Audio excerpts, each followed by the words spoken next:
Hello students, this is one of our Schoology common practices. This one focuses on folder structure and organization for you. There's three things that we're going to focus on. One is understand some differences between using the Schoology app and accessing it through the web browser, such as Safari. Learn about the overview of how a middle school course is organized in Schoology. And third, learn about the purpose of the general resources and support folder and what can be accessed in it. To begin, what we're going to do is give you a little look at what it looks like to be in Schoology in the web browser, such as going through Safari, and that's on the left-hand side, and on the right-hand side if you were to go through the app. For the most part, things look very similar. However, there are a few differences between the two. Your teacher may discuss advantages of working in one over the other. For example, utilizing Schoology through the web browser will provide more detail when looking at grades. Submitting assignments in the app may require a couple of different steps than those using the web browser. And finally, knowing that there are differences between the two will help you utilize Schoology to its fullest. So those are just some things to think about as we move into the new year. For this purpose, as we look at how folders are structured and how the Schoology page, the materials page, is organized for the students, we're going to go ahead and just use, I'm going to get rid of the web browser piece right now, and we're just going to focus on the app view. Because many of you will probably start out with that, the app is used quite a bit. And so when you go into the course, this is what things will generally look like. At the top, you will find the general resources and support folder in each of your teacher's courses. And we're going to take a look at that a little later. So I won't open it up right now. What you'll notice too is underneath are two folders for this example, and one is a week 2 folder and one is week 1. And you'll notice that week 2 is above week 1, and that's because teachers will be moving their folders each week. They'll move the most current one up to the top, just underneath the general resources and support folder.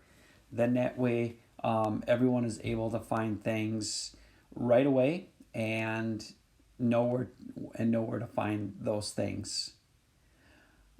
You will also notice that folders are organized by weeks. And so, for example, I'm just going to expand that so we can see the whole title of these folders. So what you'll notice is each folder is organized again by week, and it has a title. So for example, week 2, it also has the date for that week. So for example, week 2 of school is September 14th through the 18th. And then some possible wording, connect it to maybe the current unit of study or the topic. So for example, in this course, week 1 and week 2 is in the community unit. And so that's why the word community is written there.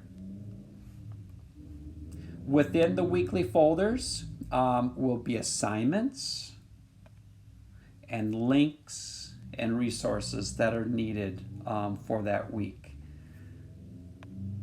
When we go to week 2, some teachers may also include daily folders.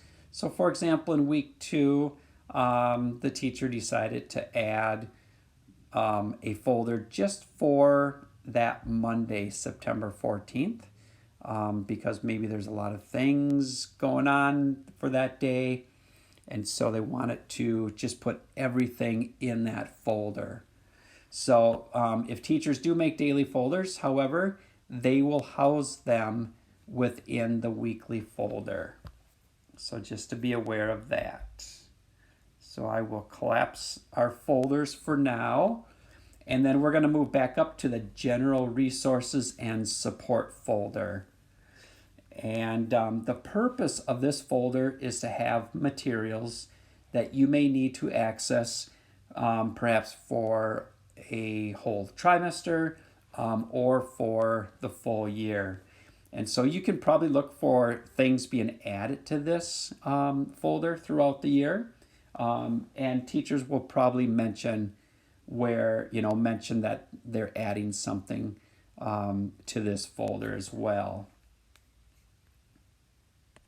When we open it up, you will notice that in here, some of the things that will be common for all teachers will be the 2 one-to-one websites for students and for parents. The third thing that will be common for all teachers will be a link to the middle school online resources and databases.